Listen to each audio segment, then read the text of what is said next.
요한일서 5장. 예수가 그리스도이심을 믿는 사람은 다 하나님에게서 태어났습니다.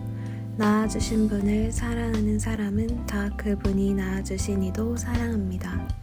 우리가 하나님을 사랑하고 또 그 계명을 지키면 이로써 우리가 하나님의 자녀를 사랑한다는 것을 압니다. 하나님을 사랑하는 것은 그 계명을 지키는 것입니다. 하나님의 계명은 무거운 짐이 아닙니다. 하나님에게서 태어난 사람은 다 세상을 이기기 때문입니다. 세상을 이긴 승리는 이것이니 곧 우리의 믿음입니다. 세상을 이기는 사람은 누구입니까? 예수가 하나님의 아들이심을 믿는 사람이 아니고 누구겠습니까? 그는 물과 피를 거쳐서 오신 분인데 곧 예수 그리스도이십니다.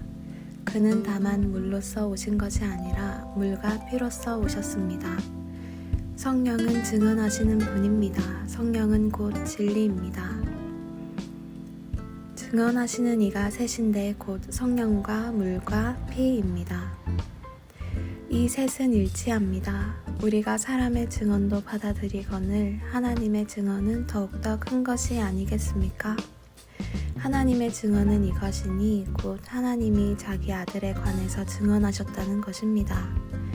하나님의 아들을 믿는 사람은 그 증언을 자기 속에 가지고 있습니다. 하나님을 믿지 않는 사람은 하나님을 거짓말쟁이로 만들었습니다.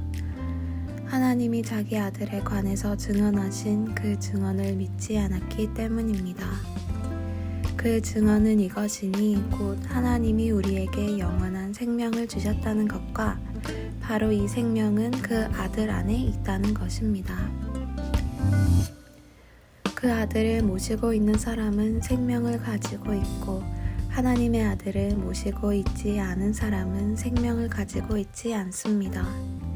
나는 하나님의 아들의 이름을 믿는 사람들인 여러분에게 이 글을 씁니다. 그것은 여러분이 영원한 생명을 가지고 있다는 것을 알게 하려는 것입니다. 우리가 하나님에 대하여 가지는 담대함은 이것이니 곧 무엇이든지 우리가 하나님의 뜻을 따라 구하면 하나님은 우리의 청을 들어주신다는 것입니다. 우리가 무엇을 구하든지 하나님이 우리의 청을 들어주신다는 것을 알면 우리가 하나님께 구한 것들은 우리가 받는다는 것도 압니다.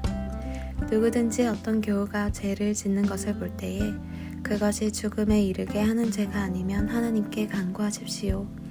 그리하면 하나님은 죽을 죄는 짓지 않은 그 사람들에게 생명을 주실 것입니다. 죽을 죄가 있습니다. 이 죄를 두고 간구하라고 하는 말이 아닙니다. 불의한 것은 모두 죄입니다. 그러나 죽음에 이르지 않는 죄도 있습니다. 하나님에게서 태어난 사람은 누구든지 죄를 짓지 않는다는 것을 우리는 압니다. 하나님에게서 태어나신 분이 그 사람을 지켜주심으로 악마가 그를 해치지 못합니다. 우리가 하나님에게서 났다는 것을 우리는 압니다. 그런데 온 세상은 악마의 세력 아래 놓여 있습니다. 하나님의 아들이 오셔서 그 참되신 분을 알 수 있도록 우리에게 이해력을 주신 것을 우리는 압니다. 우리는 그 참되신 분 곧 하나님의 아들 예수 그리스도 안에 있습니다. 이 분이 참 하나님이시요 영원한 생명이십니다. 자녀되니 여러분은 우상을 멀리 하십시오.